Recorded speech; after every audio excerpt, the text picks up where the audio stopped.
Genesis 1, verses 9 through 10. And God said, "Let the waters under the heavens be gathered together into one place, and let the dry land appear." And it was so. God called the dry land earth, and the waters that were gathered together he called seas. And God saw that it was good. Now note that the dry land appeared. It was not created on that day. It was already there. Probably it was under the water. Doesn't specifically say, but that's probably a good assumption since water was everywhere. According to Psalm 115, verse 16, the heavens are the Lord's heavens, but the earth he has given to the children of man. God created the land specifically for our usage. That does not mean we should not be good stewards and wisely use the land. Now God knows all this, and he knew that Adam and Eve would sin and be kicked out.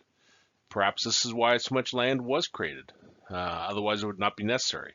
If you just needed land just for two individuals, then you wouldn't have had to create all the different continents and the land masses. Now, having enough land to support a larger number of people shows the plan of God.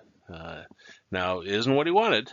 he doesn't like the sin that occurred, but it shows that he knew what was going to happen. Now, we tend to neglect God's plan and his role for the land, as expressed in Job 38, verses 4 through 11. Where were you when I laid the foundation of the earth? Tell me if you have understanding. Who determined its measurements? Surely you know. And here is where it's talking about, the how much land is needed. So the plan is even talked about there. Or who stretched the line upon it? On what were its bases sunk, or who laid its cornerstone? When the morning stars sang together, and all the sons of God shouted for joy, or who shut in the sea with doors when it burst out from the womb? When I made clouds its garment, and thick darkness its swaddling band, and prescribed limits for it, and set bars and doors, and said, "Thus far thus far shall you come, and no further. And here shall your proud ways be stayed." Imagery is fantastic in these verses. It shows the usage of the sons of God, which in this context probably refers to angels, although there's different views on what the sons of God might actually mean. But that's a common interpretation. This was not a solitary event, solitary creation, where God just sat there all alone, but there was a audience, at least a part of it. They recognized God's glory, and not only recognized it, but they celebrated it. And you can see that by the angels and the morning stars.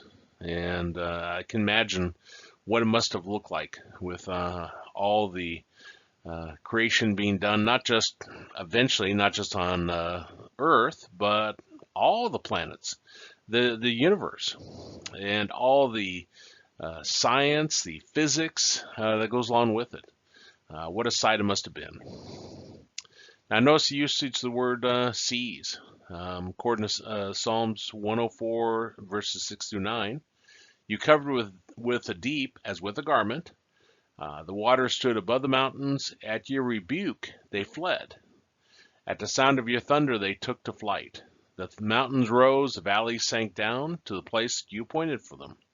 You set a boundary that they may not pass, so that they might not again cover the earth. The land was not just lifted, but God spoke, and the water obeyed. And we see that in different places. The flood.